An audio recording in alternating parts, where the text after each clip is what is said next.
welcome to the Regeneration Podcast. A few things. Again, the podcast is there on podcast, Spotify.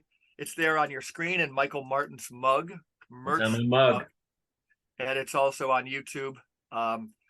We see, Michael, I don't know how accurate these things are, but on the podcast hosting service and on YouTube, I've told you that we're still around 35%. Ages, most all of our listeners are between 35 and like 55, and we're still kind of overridingly male. I'll be honest, if I had my wish list, I would hope to have some more women listening. Why do you think that's the case, Michael? I don't know. I don't know. I'm afraid to say. No. I don't know why. I mean, I know we do have women listeners because I hear from them. We do. Quite a few. In fact, our friend Lindsay she's a frequent listener. And Carol Johnston, as you know, I just heard from her the other day. She's enjoying catching up. So I don't know if I trust those analytics either, to tell you the truth. Yeah. It's again, who owns the computer and so forth. But we can ask Lindsay or or Tara. We'll have her on and ask her that get their sensibilities. Therese listens to us all the time. I know all the time.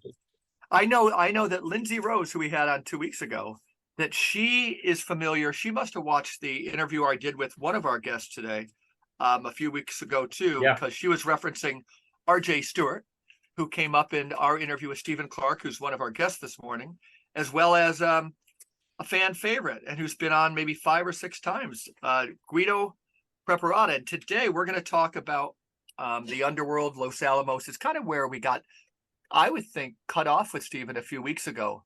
We had, I think his internet crapped out. And timing it with Christopher Nolan's movie on Oppenheimer, we're talking about Los Alamos, the Underworld, and the bomb. And I was noticing, Stephen, we're going to begin with you, that my son's generation, the movie Oppenheimer came out, and it was getting a lot of attention before people saw it. But my son's 20, 23, I think now. And his generation did not really enjoy the movie too much, but only because they love Christopher Nolan because it's all things like dark and everything. But when it came to this one about the bomb, there wasn't that much interest. But something I've noticed recently too is that the bomb, there's a poetry here. Graham Greene had a famous essay in The Tablet on, bringing together in his case, it was the Feast of the Assumption of the Virgin Mary, not the Transfiguration, which the bombing often falls on. He played with those themes. My son tells me that Jordan Peterson's book, Maps of Meaning, all came from years of worrying about the nuclear holocaust, but not necessarily interested in the bomb. You were going to say, Michael? Yeah, well, I think this I noticed too with my college students. I mean, one big difference between our generation and theirs is we grew up in the shadow of the bomb in World War II and all that stuff. I mean, I had friends in high school whose parents had been in concentration camps, you know what I mean? And and people don't realize it. In fact, they're few and far between now, those concentration camp survivors. Right. There aren't too many left. And in fact, my mother, when she was in a nursing home, one of the women she typically ate lunch with still had the tattoo on her hand and she was Greek. She was a Greek Jew. She still had it from being incarcerated during the war as a little girl, right? So, but kids these days, they just don't. It doesn't register with them.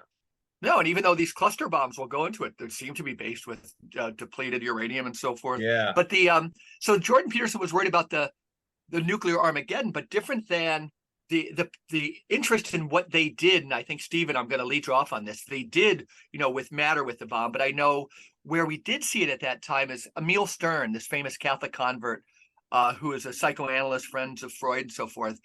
He saw, because he was interested, his book, The Flight from the Feminine, was a biggie. He dealt with the feminine and the unconscious, and he had to see some of these insights. Of course, Owen Barfield, he said, what man let loose was the forces with the bomb of his own unconscious mind. This is something that didn't seem to interest people. Flight for Women. It's a great book. Yeah. And my son, again, going back to the movie Oppenheimer, he said all of his friends preferred the Barbie movie, which is something else. So, Stephen, Los Alamos, you live there. You come at the issue of the bomb from your interest in these Mexican mysteries we're talking about, from your own underworld explorations with shamans and Native Americans in and around Los Alamos and the telluric forces there, and your explorations of the underworld. Can you tell us, a little bit about your background and your interest in exploring kind of these three related concepts and more? Sure. It's hard to know where to start, but you can start pretty much anywhere. And if we talk long enough, we'll cover most of the points, I suppose.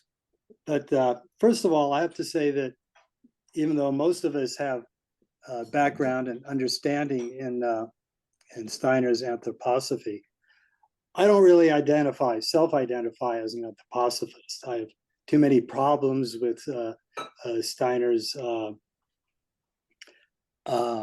approach to different things, particularly things dealing with events in America. And as far as Mexican mysteries go, I think it's an extremely unfortunate characterization, because the essence of the real Mexican mysteries is the fact that during the time of Christ in Palestine, there was a parallel engagement here in the West, in the Western continents, that facilitated the entry of Christ into the planetary sphere at his death. And they also facilitated his resurrection.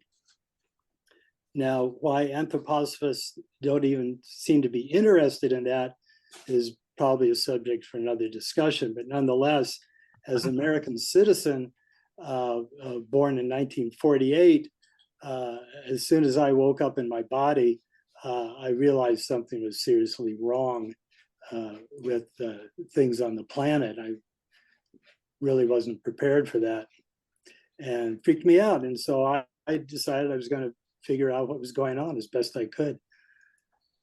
So what became apparent to me, and some what's pretty much available to anyone if they research the history of things, is that two different things came together in Los Alamos to make the bomb possible. One was the European heritage of the scientists involved, who drew on impulses all the way going back to Volta's discovery of electricity back in the 1700s at some point.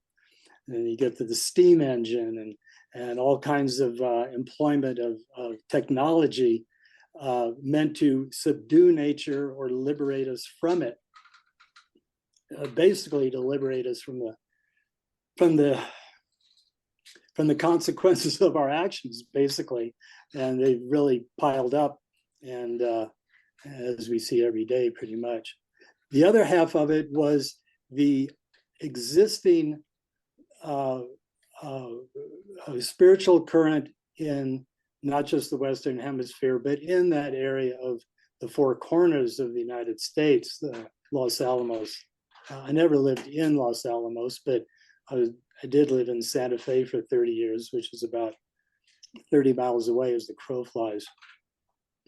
Los Alamos itself is in the middle of a band of what's called as the 8 northern pueblos, and to a larger extent, 18 traditional Native American Pueblo communities, which have never been displaced from their ancestral lands, which is a very important consideration, considering their link to ancestors and all of that.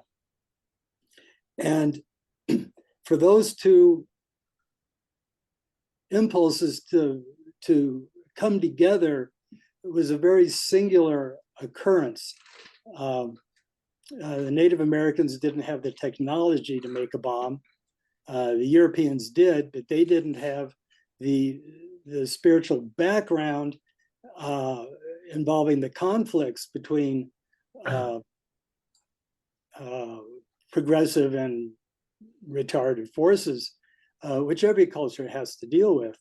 Uh, Native Americans, Mesoamericans weren't immune from human nature, but they knew about what transpired in the telluric forces, as you mentioned, the forces within the earth. European spiritual traditions are basically top down. The Native American traditions universally are bottom up. And those two came together in a unique confluence in Los Alamos, and there we have the bomb. Wow. In short. So Guido, give us, Whoops, your audio's off. I can't hear you. you can't hear me right now? I can hear you. Okay. Can you hear me, Stephen?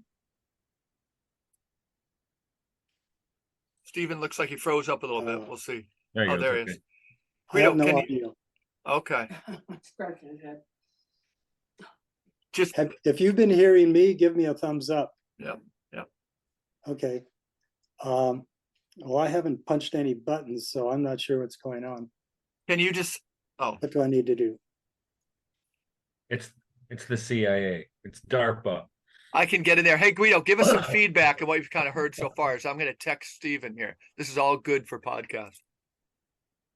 I am unmuted. Okay. You're Can good. you, I can hear you. I'd never thought of connecting the Indians to the. Nothing here, Guido. Can you hear me? Can you hear me? Okay. I or can no? hear you. I can hear you, Guido. okay. Am I loud enough? You can continue. Yeah. I'll try and work with Stephen here. Yeah, no, I never thought of the two things being Why connected. don't the rest of you keep talking, and I'll Okay. wait for my sound to come up. Okay. Okay. It's the second time we've had electronic problems with Stephen. Go ahead, Guido. I'm sorry. No. Do you want to? Do Yeah. you find it so- compelling? Yeah. It's interesting. I never thought the two things were connected. We were there one summer. I remember I was young, very young, but I remember very vividly. We were in New Mexico. My dad was at Los Alamos. We were living in a place called White Rock. Is it nearby? Okay. And I remember how I was just I still have vivid memories of how staggeringly beautiful the state of New Mexico is. And we traveled all over, and we saw the Pueblo, of course, and how and so anyway, I remember all that. Yeah. I didn't know there was a connection with the bomb, but as far as I wish I were more prepared on this. Because I plan on reading all these things that I was hearing my father and mother talking about, all the more so as I guess my mom was also involved. She worked as a translator for these scientific things in the wake of my dad's, and another one of these is Edward Teller, who was very much He was big in the movie. was he in the movie too. Yeah. Teller was I must have seen him several times because he came to these events that were organized in Sicily.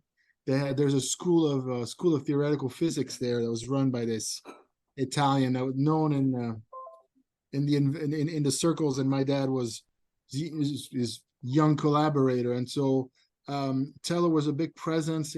Teller was the father of the hydrogen bomb, right? The H bomb. Yeah. Anyway, I mean, it's like a forge of mass murderers, I guess.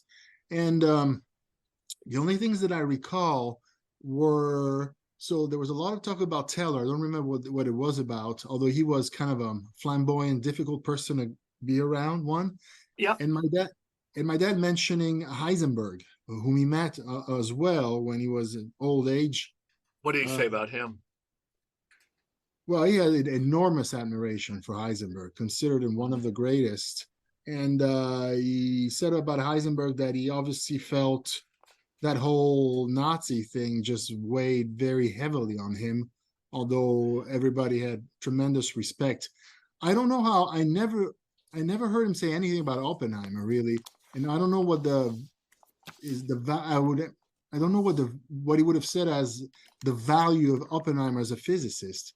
I mean, of Heisenberg, he thought, the sun and moon. I don't know about Oppenheimer. I watched the movie and it was so, as I told you, so boring that I gave up. Even, even the fact that they try to spice it up with some kind of essential actress in the movie, which not even She's that. really trendy right now. Yeah. I forget her name. Yeah, no, but just a gorgeous woman, but not even she was able to keep me in it. So obviously, um, so I don't know what the point of the movie was, I'm afraid to say, but you'll enlighten me on But that. I think it was generally this, and I want to hear about like your understanding of like even the stuff about like matter and messing with matter at that level. But I would say there was Ivan Illich once wrote a famous essay on the role of the campus minister, and it was to kind of like if somebody was starting to see through the racket of one of Mike Martin's favorite subjects, like the total fraudulence of higher ed, the campus minister was to give them bending room and then force them back in there and say these people are all really smart, really well intentioned, and selfless.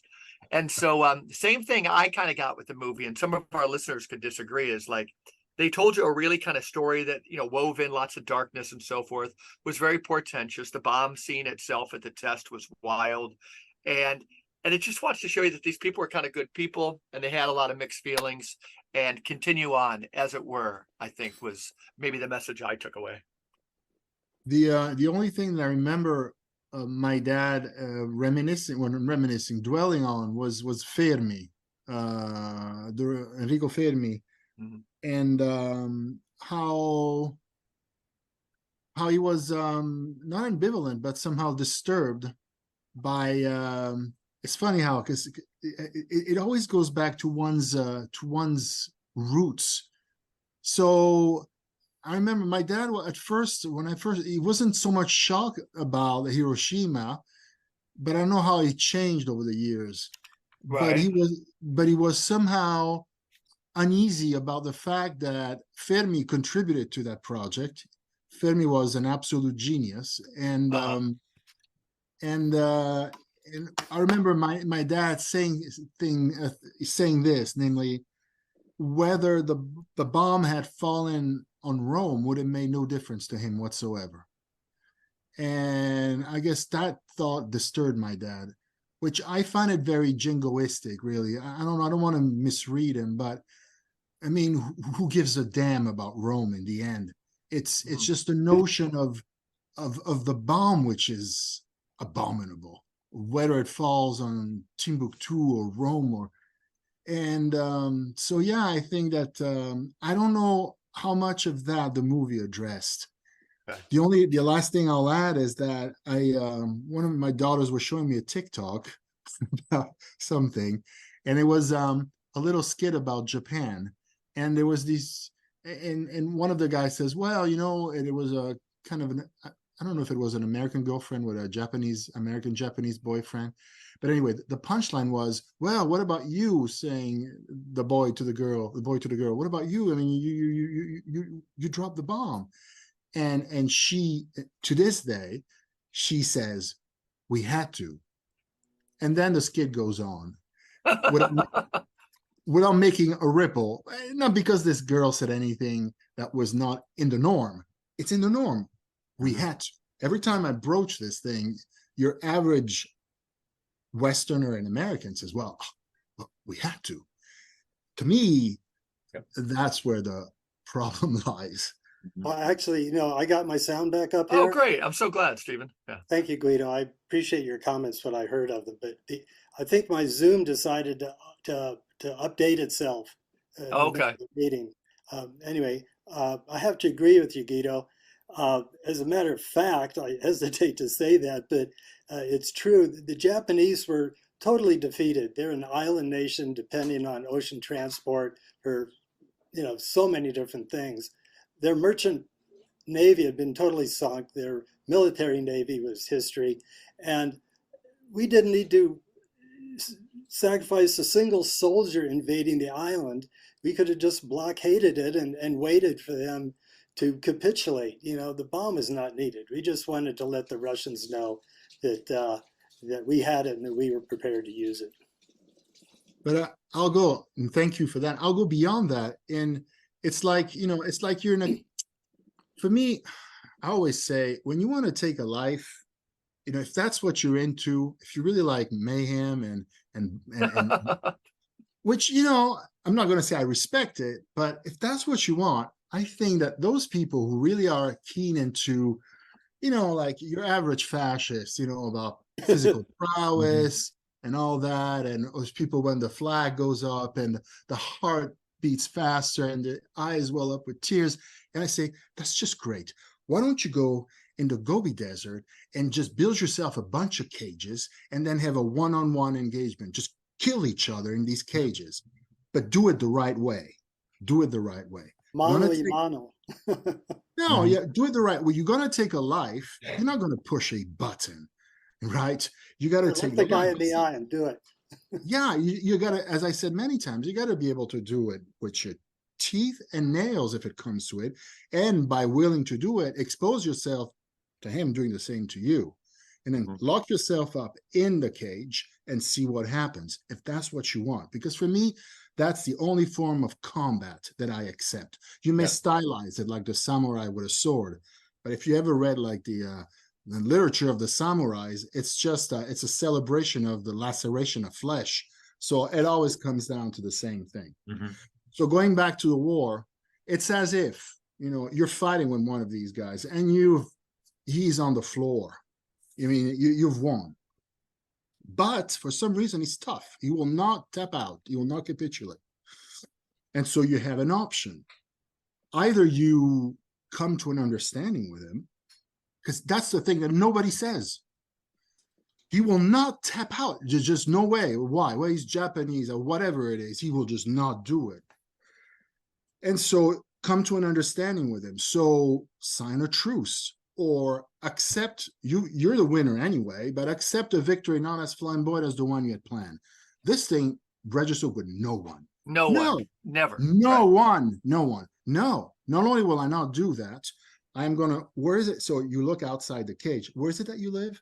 Over there, that barn is yours. All your family's in there?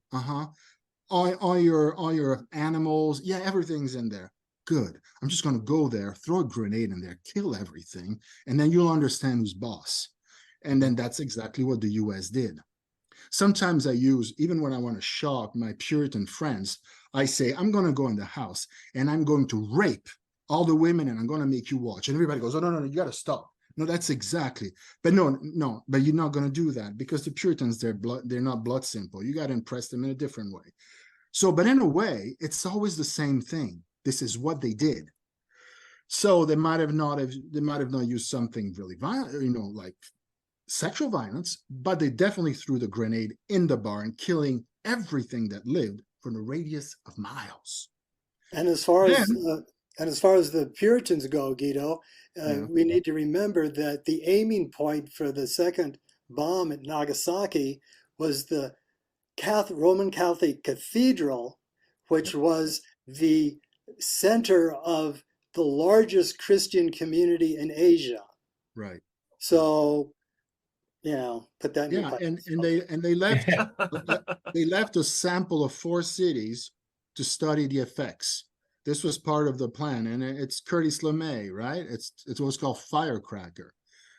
And there's such design and method in inflicting pain upon your enemy that I don't know why, and I keep saying this, they go on and on about the Nazis and Auschwitz, but frankly, I don't know. Is this is just right up there? I see absolutely no difference. They're different, but not different on a different level. Well, let me switch it up. So we also see the same thing. I mean, the callous disregard of human life, even in Maui, right? I mean, so this is, you don't need an enemy to bring destruction to human life. You just need an objective, right? Or a government. I shouldn't say you. I said governments don't need a reason. They need an objective. I don't know. I mean, in the end, it's about annexation. Your anthill is out there, and you're just conquering a new one, and you're going to use any means necessary to do it. and you do it. What strikes me most is the impunity with which these things are done, and we're still here talking when everything is just so patent, you know. But again, there's all these problems with the ego, and there's the idea that we cannot liberate ourselves from this desire to dominate. There's this constant attachment to the roots that I was talking about. Like when my own father was thinking about Rome, that was just concern, Rome. It seems like that. I don't know, but your concern should be the planet as a whole, no matter where. So we have, I guess there's the psyche is still very sick, very, very sick. Yeah. Stephen, then, if you know, and bring us back, Stephen, to, because I think we'll go into the nitty-gritty and come out again, but the notion of your sense of, you know, the underworld and this specific act and its symbolic force. You know, I think you said last time you were on, or maybe it was in conversation, that every time a nuclear bomb goes off, you know, there's a tear in the skin, the fabric, the very kind of the body of the earth. But, you know, with your research, when we had you on last time, we're even talking about these, you know, these people who take DMT and they're looking at things and how the underworld is kind of like worlds within worlds. It seems like in your writings, you're exploring even that in connection with the divine feminine. You know, go to that space a little bit and kind of sing your song. Oh, okay. My basic point of reference for this would be the Kabbalistic tree of life, which has the physical world as the lowest sphere, and you go up through the astral or the lunar sphere. Then you get to the threshold of Mercury and Venus, hot, and that's and you go all the way up to Keter, which is the divine unknown. Which is the Father God. And in the middle there somewhere is supposed to be Sophia, which is hard to pin down. Sophia is called wisdom, but wisdom is not really a person unless it's in a metaphysical sense. Anyway, she's kind of a ghostly presence. It's kind of like the Holy Ghost in Catholic theology. She's kind of there, but kind of everywhere too. It's kind of vague. But the Father God, man, he's the man. You got to watch out for him for sure, because he's running everything. So it goes. Well, in the West, the basic paradigm is that within the depth of the planet is the mother creatrix, and she works up through prior ages, prior worlds. Just the same that Snyder described things percolating down from higher worlds. Over here, they see it percolating up from below, and that's the underworld. And it's just as rich as anything above in its own way. It's kind of like male and female. They aren't opposite, but they aren't the same either, and vive la différence. But the underworld has always been taboo in Western European spirituality. That's where hell is. Well, hell is a complicated subject, but it's not a place, it's a state of being, which can obtain for anyone, anywhere, really. Although it can be conglomerated and congealed in certain areas, but it's certainly not within the body of the planet, even though that's even the anthroposophical mythology about it. But it's casual and naive, and it really doesn't hold water. But here in the West, the spiritual traditions have dealt with the complicated factors that accrue in evolution. Personally, we each have our psychological complexes, our PTSDs, and it's up to us to sort it out. And they're never really totally worked out at the end of the game. But you know, we come back to try again, and hopefully we make progress. The spiritual adepts in the West knew about the conflicts that have happened in the past biography of the planet, and they had means of dealing with them rather constructively. But those were really wiped out with the events of 1492 and all of that. even in anthroposophy, the spiritual traditions of the West have been wiped off the map. Steiner himself stated many times that the Native American races were extinct. Crazy. News to them. Yeah. Literally, and it's not a mistranslation. It was repeatedly stated. The Native Americans who were wiped out by the Europeans.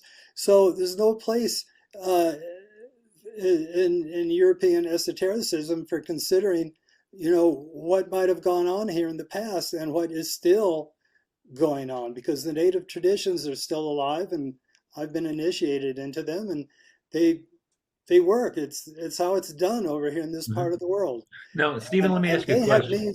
they had means for dealing with conflicts within the planetary biography. And if the European scientists hadn't come over here and piggybacked on latent conflicts within those traditions, we wouldn't have had an atomic bomb. They were into mano a mano physical combat. Send out your hero, send out your most valiant warrior, and we'll fight it out. And they had technology of, to a minor extent, but their combat was person to person, and the whole concept of the bomb would have been anathema even to the worst of the very black magicians. They wouldn't have dreamed up such a thing. So let me ask you a question, Stephen. Yeah. So, speaking of Steiner is always talking about the mysteries, right?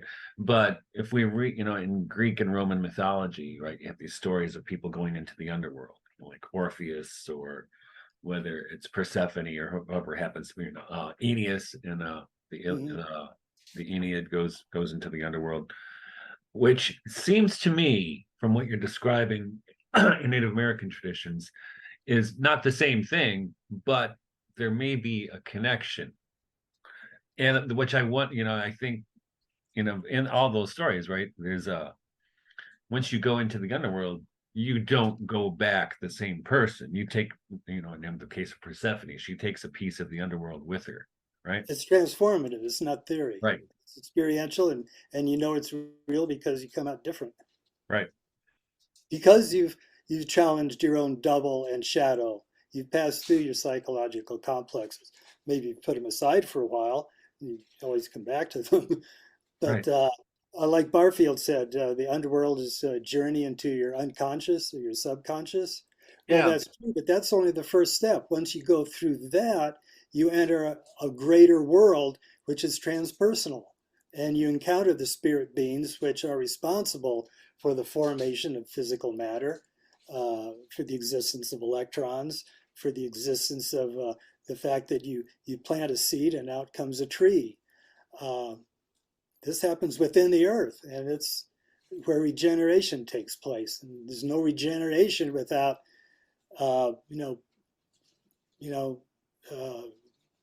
cleaning house first, and that's dealing with your own double and shadow type stuff.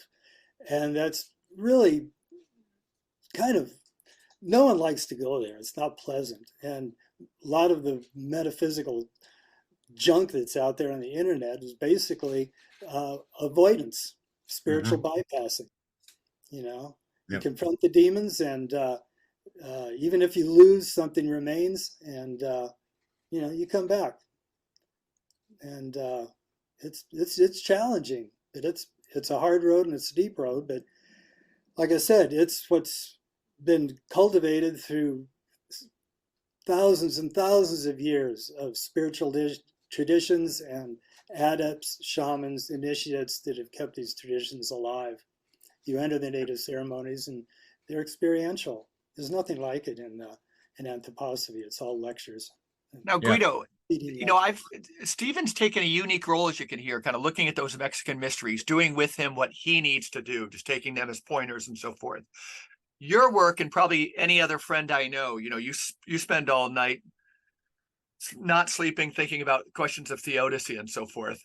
There's and especially in this area of overlap between your work, I'm thinking again with your dad and physics and what you know about that world that he was exploring. And Stephen, as he speaks with, I believe, my youngest son watched the selection of other people. Stephen speaks with, a comfortability and a sense of authority. I still remember the last time you were describing a shaman, Stephen. It's just it's like that guy who you would trust a child with, that guy who you'd go to for health and help. But Guido, what are you hearing? What are you hearing when Stephen speaks that ties into your deepest interest? Because I've known you for a long time, Guido, and Stephen, he's got something different for me that I think sounds refreshing, because he's really explored this underworld. He's speaking to me with more authority on that matter than anybody else we've had on the show. Well, no, I envy him. I wish I were initiated too in those mysteries. Must be fabulous. I don't know. I don't have any of that. I don't know. I'm so confused in a way. I'm sure Stephen is not at all. But I hear what he's saying, and but tell us about this. You say nobody wants to go there. It's a painful journey. What do you mean exactly? Uh, well, no one likes to be told they're wrong on a simple basis. Am I still there? Yeah. Yep. Okay. My video just went out. Okay, we see you. We see you. Okay, that's good. No one likes to be told they made a mistake. No one likes to remember the fact that when they were younger, they had a pet and they didn't treat it well. I had a dog. It's one of the most humiliating experiences of my life to recall. I just cringe. I was unfaithful to my pet.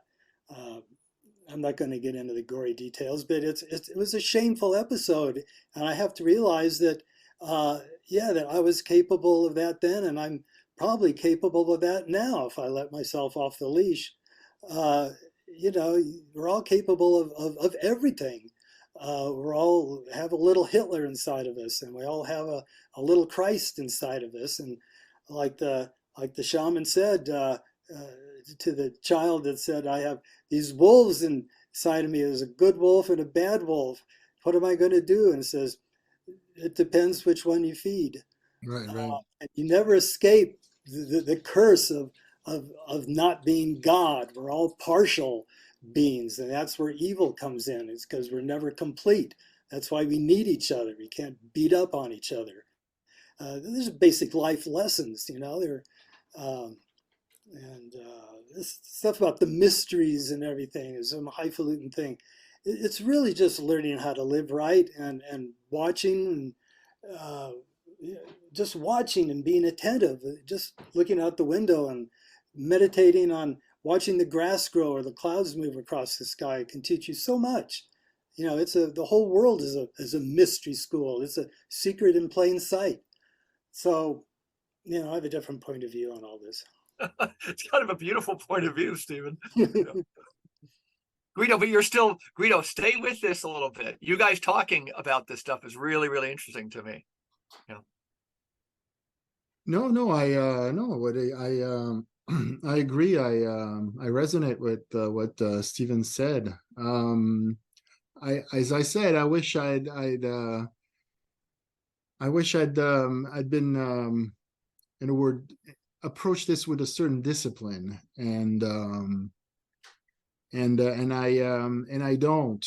I know I still make a lot of nightmares. I still have a lot of nightmares. And I was reading into some kind of this Gnostic literature that happens when you go and you visit what they call the I don't know, Stephen can help me with that. They call these the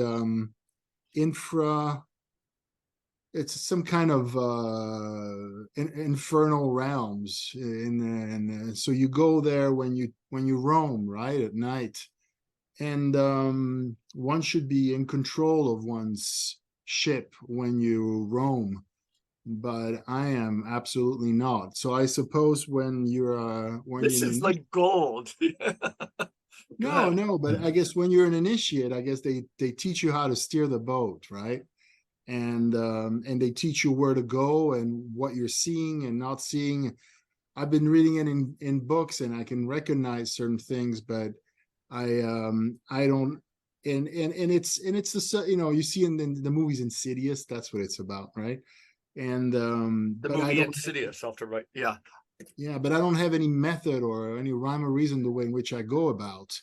And so sometimes I'm just afraid of falling asleep, kind of a Nightmare on Elm Street, because I never know where the hell I'm going to end up. But I suppose that when you dream, Stephen, you perfectly know where you're going. You can choose your destinations, right? No, absolutely not. I No? don't have any skill in dream work. Okay. Sorry. No,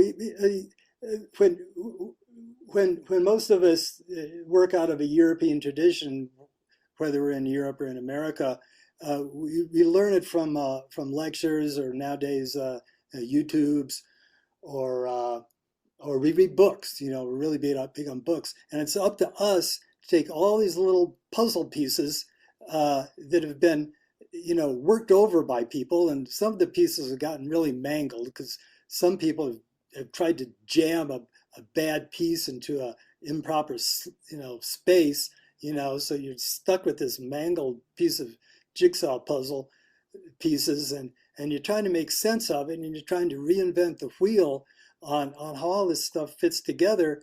Well, there's no substitute for personal instruction. That's it. Say more. That's it. I mean, Okay, yeah. you find someone who can. Oh, I see exactly what you're saying. I almost thought you were saying like being an autodidact. No, find somebody.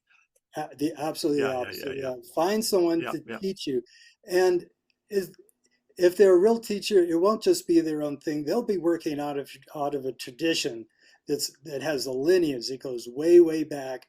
Stuff has been sorted out, and they know what works.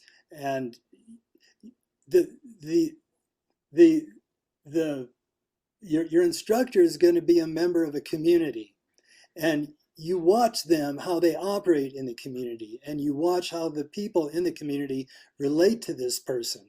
Uh, and it's very interesting to watch that go down, because this person could be a vast adept. He can, there's a medicine man out of Lukachukai, Arizona. Excuse me, I'm getting cottonmouth. Lukachukai, Arizona, who cured me of 50 years of Lyme disease by taking me to the deepest underworld, putting me back in touch with my original pattern, and bringing me all the way back up to the point where when I came back out, I was healed, and I was conscious the whole time, and I wasn't taking ayahuasca or any funny stuff in the pipe or anything like that. I was conscious the whole time, and but after that, he was just another guy, you know. When he's off the job, he's just a regular guy, and but yet he carried himself with a certain kind of intrinsic authority, which was reflected in a really easy body language. It's these kind of things that you recognize when people have their shit together. Um, and it's a different kind of thing. You're immersed when you encounter real teaching, it's not a teaching where you get information, you're shown things. The ceremonies are vitally important. Steiner wanted to bring about the festivals, and if you read what he says about it, he says they're very important, but they really don't amount to much. They aren't transformative. They're more social gatherings. But you encounter a real ceremony that's anchored in an indigenous tradition, and that's got some weight to it. It's got some heft, and it will. If you participate in those ceremonies, you will find out certain things about yourself that are wonderful, and so you roll with it and you see where it goes. And in the final analysis, they always say it's up to you. You can take responsibility for your own life and accept the consequences and learn from them.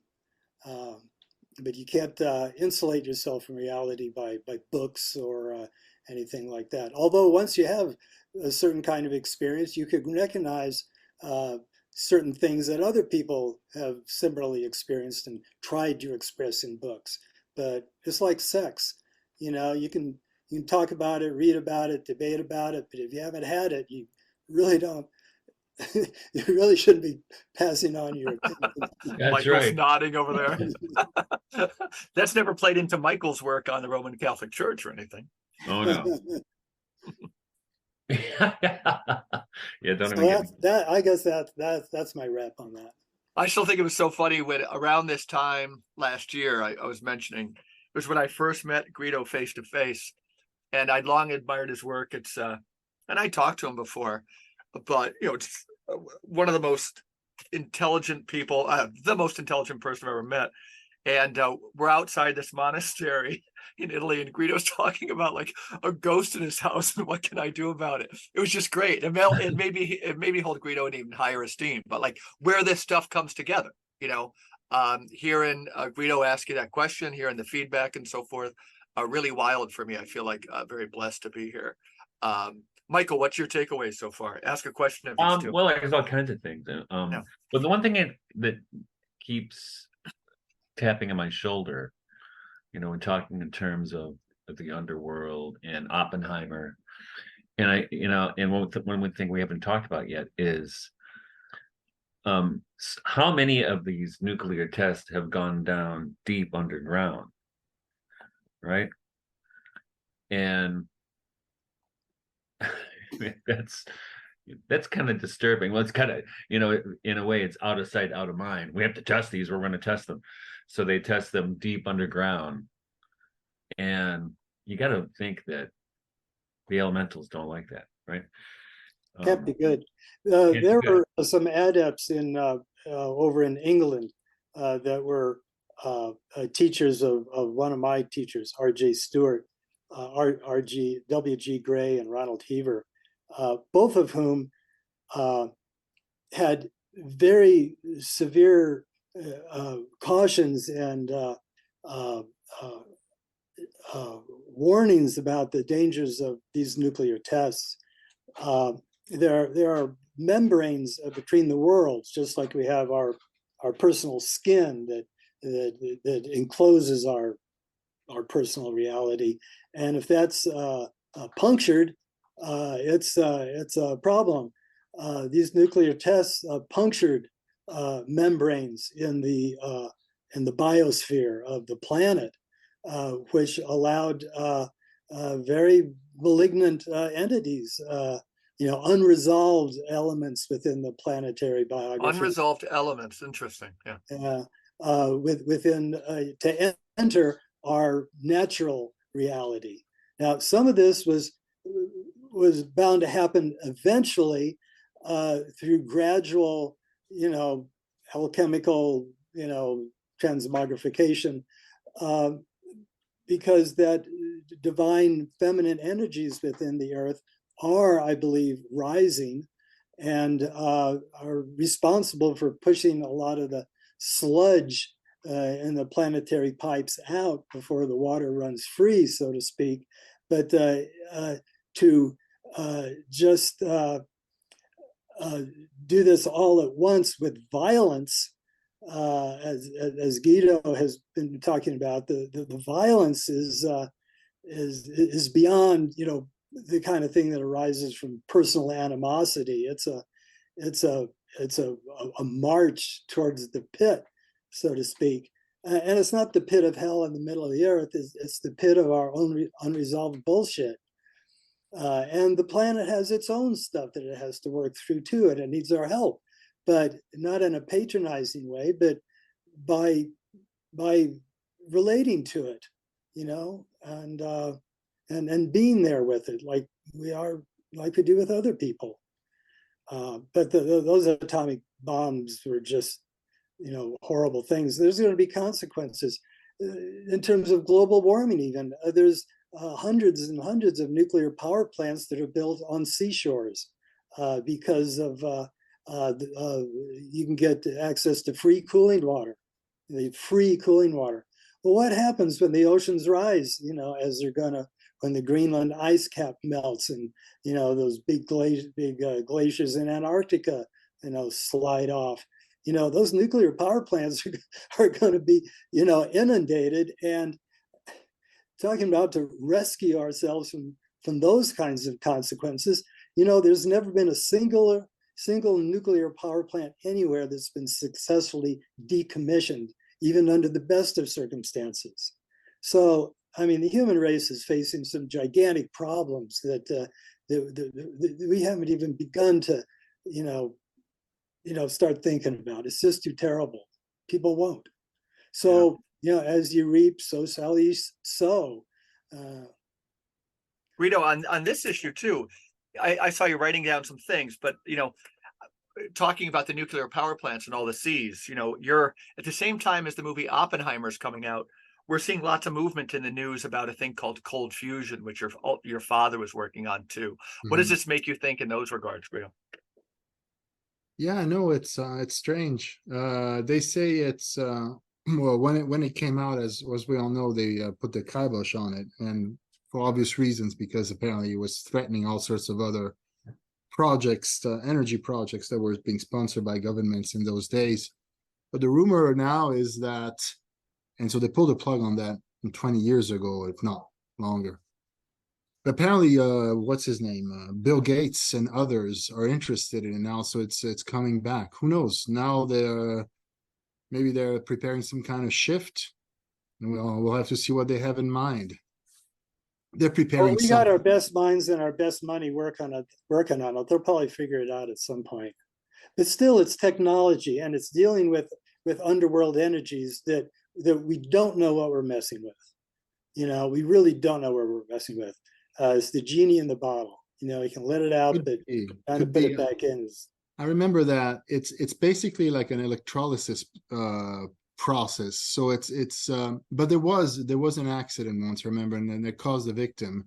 But it should be in principle should be something a lot safer and a lot cheaper to make. I remember it wasn't, but I don't know Well, I don't think we can reliably trust people to have more energy at our disposal. I think we need to learn how to use less rather than forcing and putting nature in a vice and just squeezing the juice out of it. It's not going to have good effects. It's possible. It's going to backfire. Could be. That's what I think. Could be. Interesting. So again, the Los Alamos, can you tell us a little about how you, Stephen, can you, you use the word Los Alamos to denote exactly what, It's a whole paradigm of militarizing science in the service of the national security state. Mobilizing the best minds to just put nature's nuts in a vice and squeeze it as hard as you can.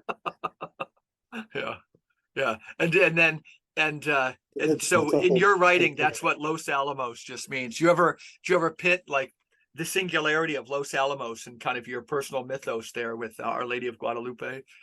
That's a big theme for your work, right?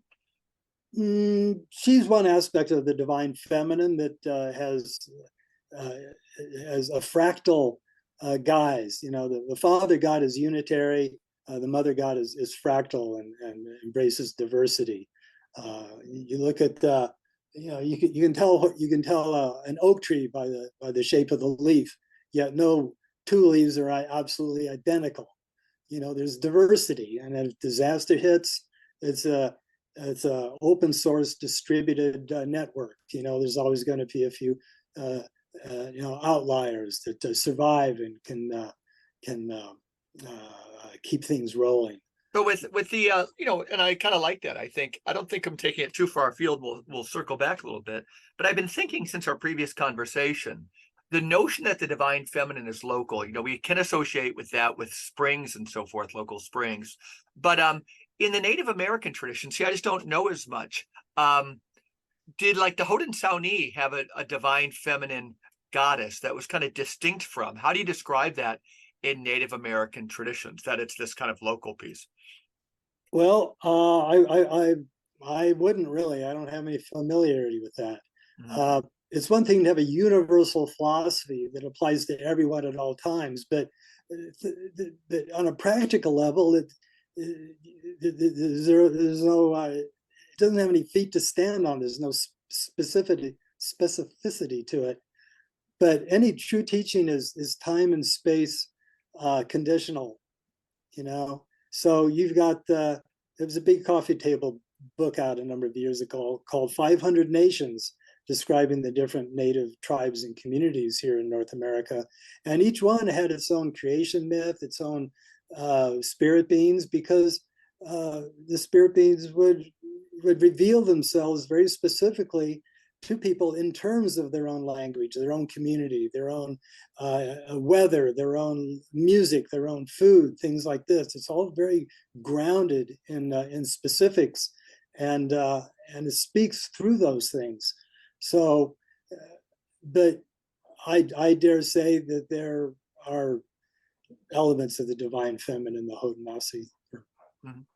However Yeah. you pronounce it, I'm not familiar with that. Oh, and And Haudenosaunee would be what we disgusting. used to call the Iroquois and the Iroquois Confederacy. Oh, right. Yep, Yep. yep.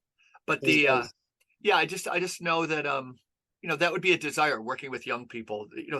There'd be a lot of and it's there kind of in the Catholic tradition. Our Lady of La Salette, Our Lady of Lourdes, Our Lady of this, Our Lady of that.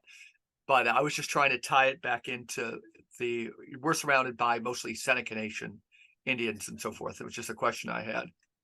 Well, the thing about Guadalupe was that it was called Our Lady of Guadalupe because the image and the mythology of it was imported from Guadalupe, Spain. It wasn't the Lady of Guadalupe. It just didn't arise out of the native consciousness. It was imported, but it was adopted by the natives as the only aspect of the conquistadors' Roman Catholic faith that they could appreciate in some kind of way. So they adopted her, and she became an emblem. And in the course of time, she's become inhabited by either a specific or a host of various beings that really speak through her to people. And there are other feminine spirit beings connected with the earth that are known by their native names and that have survived in the old Mesoamerican traditions all the way up to the modern ones. Right. We also see in the Catholic parlance that parishes will just name themselves Our Lady of the Genesee River, Our Lady of the Lake, which is Ontario, and so forth. Guido, I've also been seeing you scribble some things down. I'd be curious if you had some other questions or anything for Stephen, our guest. No, I was just I was jotting down feminine music and all that. I seldom I seldom think in these terms. Not that I'm not aware one should, but I always wonder about Lysistrata, the play by Aristophanes, where men are at war, and the women says that until they No lay the more weapon, sex. yeah, no more fun. And I wonder, so which is reasonable, and women are a lot less violent than men. They kill a lot less. They kill each other a lot less. I wonder what we're not. And then now there's all this talk about womanhood and there and that. Although Hollywood is a very different idea of what that womanhood is. It's more about, as somebody said, it's not a celebration of womanhood at all. It's like, let's make women, trample underfoot everybody else, Captain Marvel type of thing. But I wonder where the feminine is these days, to rescue us from this drift. But I guess it's a very naive and completely improper way of visualizing things. Well, that's also what I was when I began the show by saying to what extent they're true. And I agree with Michael that, our listenership is male. It's not like that's a goal unachieved, but there's got to be a completely different medium. Stephen and Michael on the same question, where's the feminine these days? Steiner said that Christ was going to come in the clouds, which is a metaphor for basically the biosphere. And if you look at the biosphere, it's all about the cycle of life, the birth, the growth, the maturation, and the death and the resurrection. And that's the cycle of life. That's the divine feminine in action. So you can find it anywhere. It's like I said, it's an open secret. That's my point of view. Mm-hmm. So you can meditate on clouds. You can meditate on the growing grass. Anything can be a doorway through to what lies behind it. and it's a cooperative thing between male and female, you know, on biological and spiritual levels. You know, they work together. And But well, let me ask you one more question, Stephen. Like, so Guido is, you know, he writes books, starting a press, thinks about, you know, working with social threefolding, and I'm right there with him. Michael has been trying to regenerate the festivals. He's into biodynamic farming. He's a doer. He's a doer. You, and I am holding you in highest regard, you know, it's very practical. You would go, it has to be personal. You seem to be the person who says you got to get in touch with this first, your own underworld, you know, begin with the self. But tell me a little bit more of your, and it's not to demand anything of you that you're not already, but like if somebody says to you that question that people ask of other people, like, what should we do? How do you answer that question?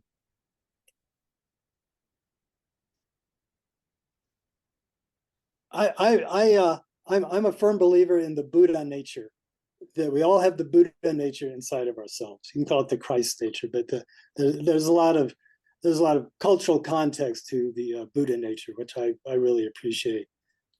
It's there. All a person has to do is slow down, shut up, and pay attention. Whether it's zazen or just being still inside. If you get quiet enough inside, if you can sit still long enough so your mind finally wears out trying to chase itself around the room of your skull, things settle down and the mud settles to the bottom and the waters become clear, and you start resonating with more subtle energies. And the more still and the more quiet you get, the more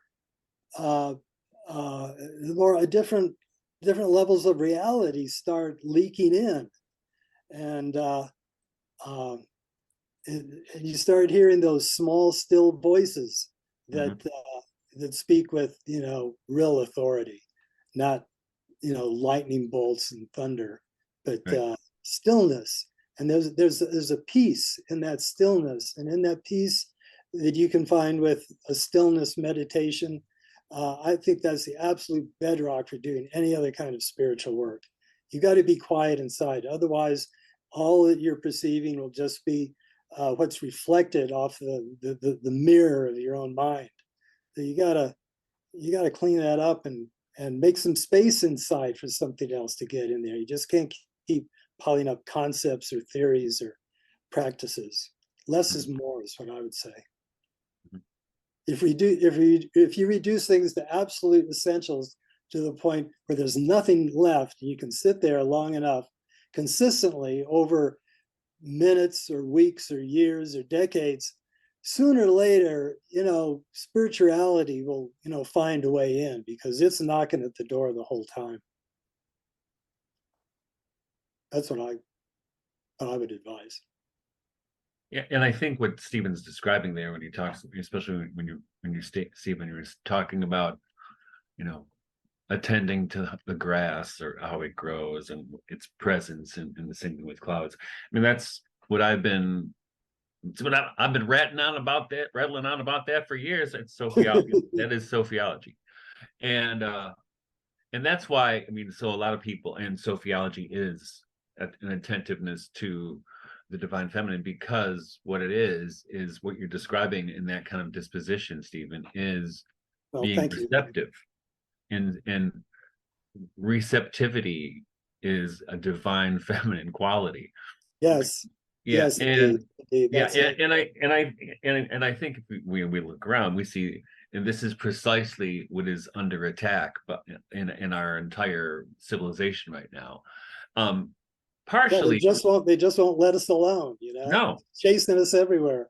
they won't let you be receptive. They don't want you to be quiet. I mean, that's one of the things in the Brave New World, in the novel by Aldous Huxley, is that nobody has time to just sit. They can't just sit there for a minute. They always have to fill it up with entertainment or other kinds of bullshit, right? But I think you really see this with I mean, the serious spiritual attack upon the feminine in trying to mechanize childbirth, for instance, or monkey around with human physiology, and they're talking about implanting wombs into men, into biological men. This is insanity, right? But that's one of the things. In fact, I hate to keep quoting Aldous Huxley, but that's in Brave New World, one of the worst things you can call somebody is a mother. That's the most vile word in the lexicon in the world that he paints there is mother. I can't believe he said that word, right? And that's where we are. We are at that threshold, ladies and gentlemen, right? And you can't even say ladies and gentlemen. You can't do that. No. You know, so someone's bound to get right? insulted. It's absolutely insane. Yeah.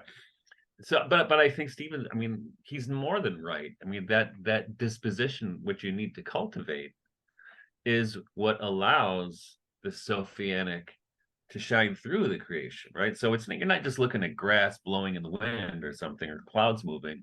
It's you're seeing something come from, like if you use a metaphor for stained glass, it's like something is coming through that to illuminate it, right? Yes. Mm-hmm. And that's and that, in fact, to Rudolf Steiner's credit, in the book that Christopher Bamford put together called The Endless Trace. Isis Sophia, is that what it's called? Oh, But yeah. that's one of the, when Well, that's the Schifflinger book, right? when Steiner gets the Sophianic, that's what he's talking about, that's what has to be restored. And that's why Carl Jung, for instance, was really excited in the 1950s when the dogma of the Immaculate Conception was proclaimed, that he thought, all right, finally the feminine was going to be integrated into the West. Well, good, it was a hopeful thought at the time. It didn't happen, but at least it was an indication of what could or should happen. But I think, we're at the battle lines have been drawn, and we can see this in Stephen, before Stephen was born, where the nuclear testing began just a few years before that. So Stephen was in the on-deck circle in the spiritual world. It's seeing that stuff happen, as we all were, and we've just been thinking about this quite a bit recently. And in fact, I was just writing this morning about, and this might seem not related, but I think it is absolutely related, with we can call it the death of romance, the death of courtship, which there was even when I was a kid, it still was around in kind of a ghost sense, but it's totally absent from the lives of most young people now, because everything's kind of been flattened. Everything is just flat, and because of the internet and whatever, We're in a democracy and everyone is equal. Everyone's the same, or should be. Yeah, well, yeah, that's right. Gender neutral, right? Neutralizing everything.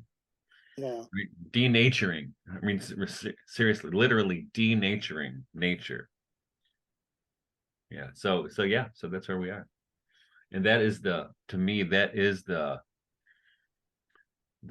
atomic bomb in the underworld, Cultural realm, right? But let's face it, the reason why also they've been so good at attacking and all these things that we hold very dear is also because, I mean, they have a great strength, right? What has been done in the past by our race in the name of differentiation of sexes and so on, and the value of family and all that, even when all of that was in place, our record was disastrous. Mm-hmm. It was. Yeah. and that's so Guido at his best. Yeah.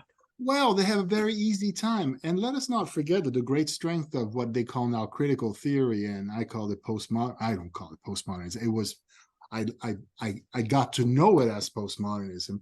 It has one enormous strength that, unless we address it, I mean, and this is why they go with, just full force ahead, is when they bash the white male. And it's funny to hear white males bashing the white male. And how could they pull it off? And they did.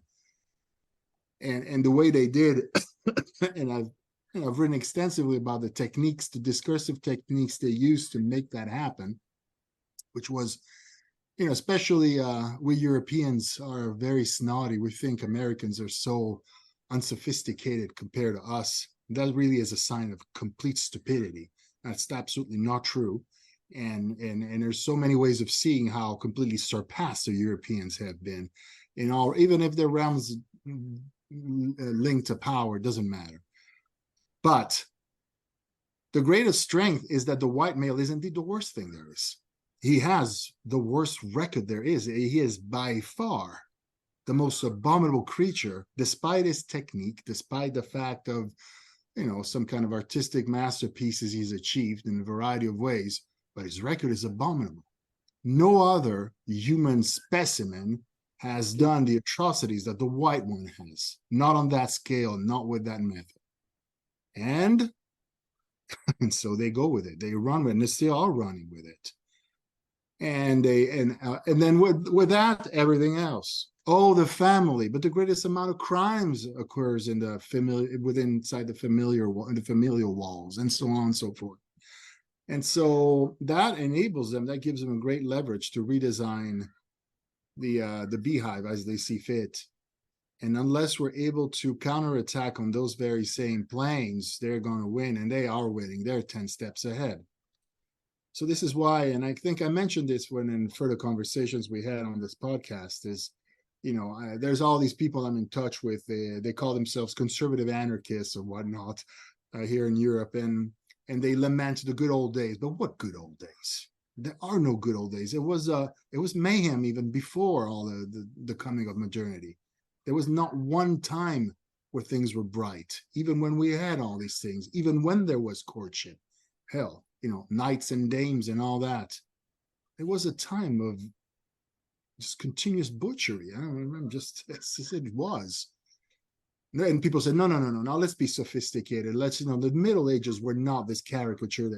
But in a way, yes, everything was. Take the Renaissance, the epitome of Italian art. It was just punctuated by an endless effusion of blood.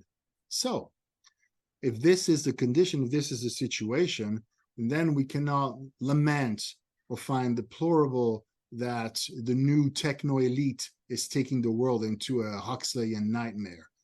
They are running on solid foundations. Hey, Guido, Stephen, that was a great introduction to Guido Preparata right there. That's like it's true. Our brightest and best minds and all of our tax dollars are hard at work on that. That's for sure. Oh yeah. Yeah. All the talent, they have it. Lots of friends of mine, and people out, Steiner, not Steiner, says, we gotta create our own schools. We gotta have our own universities. I'm saying, yeah, sure, but it's like, they've taken, they have all the talent, they have all the money. There's nothing we can do. We don't even have a downstream market for those students, even if we wanted to form them. It's difficult. I think we have to. I know when we get together and we're past the critique stage, we have to think how to be, if we can be operational in some way, because for us it's the key. It's an organizational issue at this point. We just realize how powerful the enemy is, and then it's really hard to acknowledge why is he so powerful in the first place, in the light of everything you've been discussing so far. And the self-knowledge and the divine female and this and that. And again, why aren't they helping us? I don't know, but here's the situation. But even if we were to attempt a counter movement, we would have to have very clear ideas on how to organize that. And that's what I would like to see, as I've been stating many times. Mm-hmm. And I don't know if I'm equal to it. I very humbly say but I would like to. Maybe we should get together and see if we can, through a process of chemistry and brainstorming, as it is called, if we can come up with something like that. Well, it's part of the problem. essential. Part of the problem, I think, is that, and this is what Huxley's warning was, right? Is that these technocrats are trying to create a utopia for them, right? And I'm not, and the thing is, we know, I mean, is your example is we know through history, you know, shit's fucked up. But not everything. But not everything, right? That, you know, and that's one of the things in the Huxley book, when the world controller Mustafa Mond is telling John the Savage, well, you're just arguing for a world that has disease and heartbreak and betrayal, and he says, yeah, I claim them all, right? Because that's, you know, as Stephen was saying earlier, it's part of the human condition is that exists in this plane, right? So you have to, you know, that's part of the journey to the underworld is to confront that, right? Right, Stephen? That's what you're saying. And I think the underworld's Yeah. coming to us now. The Well, technocratic underworld's coming to us. yeah. Well, we're all partial beings. Valentin Tauberg, in his meditations on the Tarot, in his reflections on the card of what's commonly called the Pope, but it could be called the Hierophant. The Hierophant has wounds, and like Leonard Cohen said, our cracks are where the light comes in. Right.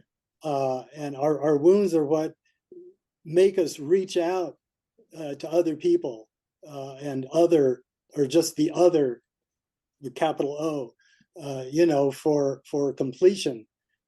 Kabbalistically, it's called tikkun on a spiritual level, where you attempt, as far as your own meager efforts can contribute to help restore the integration of the world. And when you start doing that, you start having spiritual allies that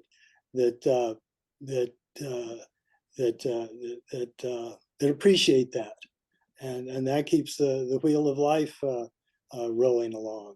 You know, gratitude, humility, appreciation.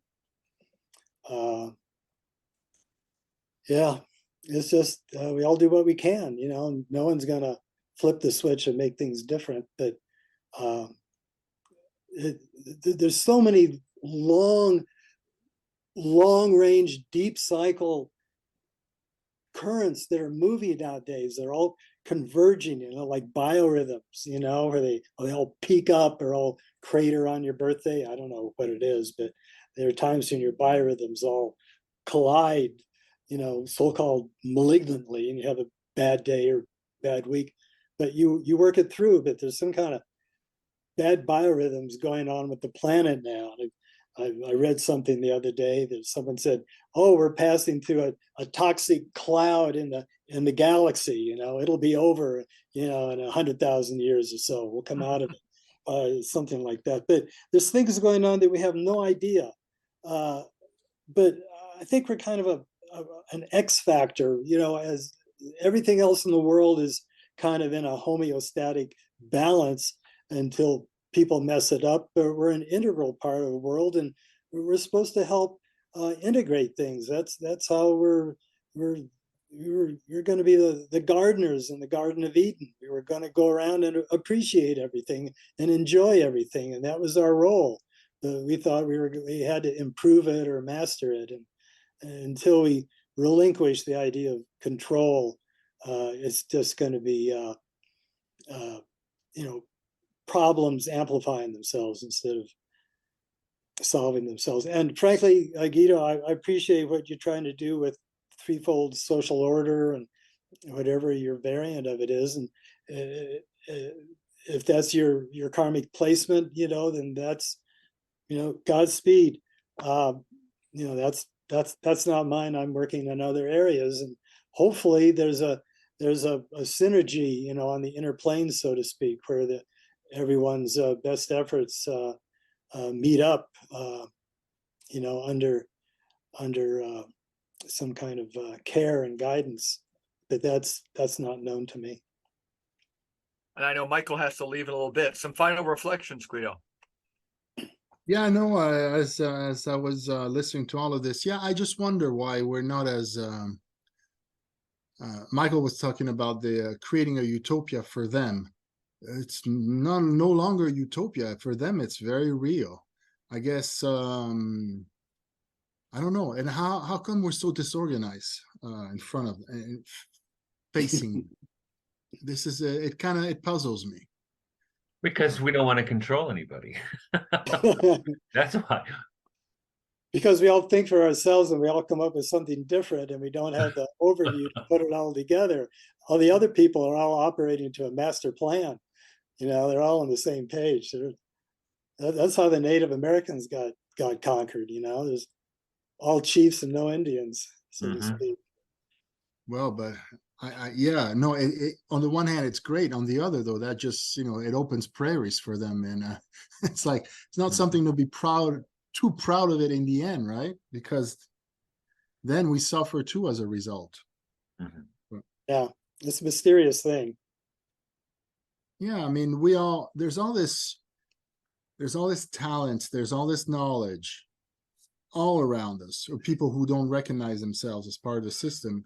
And yet it just fails to, create a counter movement to the drift we're observing. It just doesn't. And I said this, and you go to these places and you meet people, and there's the agriculturalist, there's the beekeeper, and everybody is amazing. But for some reason, it's these isolated realities that gravitate in a world of privilege, most of them, like the Stein, like the anthroposophist. There's this upper bourgeoisie, right? I mean, I hate the term bourgeoisie, call it upper class, but it works.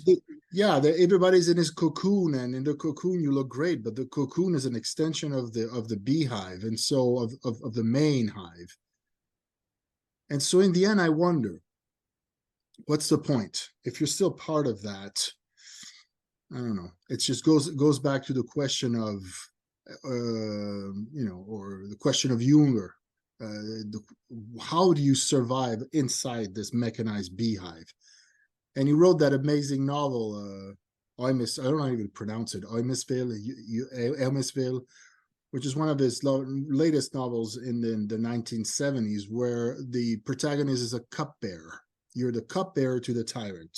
This guy is kind of really on his guard. He's afraid of the tyrant, but he serves him. It's kind of like, and he calls that the anarch, not the anarchist, but I'm thinking that's very clever, but what does that mean anyway? Yeah. We're cupbearers to the tyrants. So obviously it didn't solve the problem. But how about this then? Yeah. So what we're going to do, Michael's going to have to leave. I was interested in getting Guido and Stephen together again. And I think we're going to do this again too, because I think, even Guido, you could help me formulate some of these conversations again. So we gather this group and go at that level. And Stephen, you're willing to come back, aren't you, friend? Sure. Absolutely. So thank you, everybody. I think, this hit a really neat kind of a segue point. Because I've been with Guido on this kind of long march and everything. And you two getting together has been for me as enlightening as I knew it would, and I knew Michael was going to be very much so. So Michael, you can go peace out, but we're going to see everybody next week. We've got a couple of subjects coming up, and Guido and Stephen, thanks so much for being on the Regeneration Podcast. Yep. Take it easy. Yep. Fun being here. Thank you. Yeah. Bye.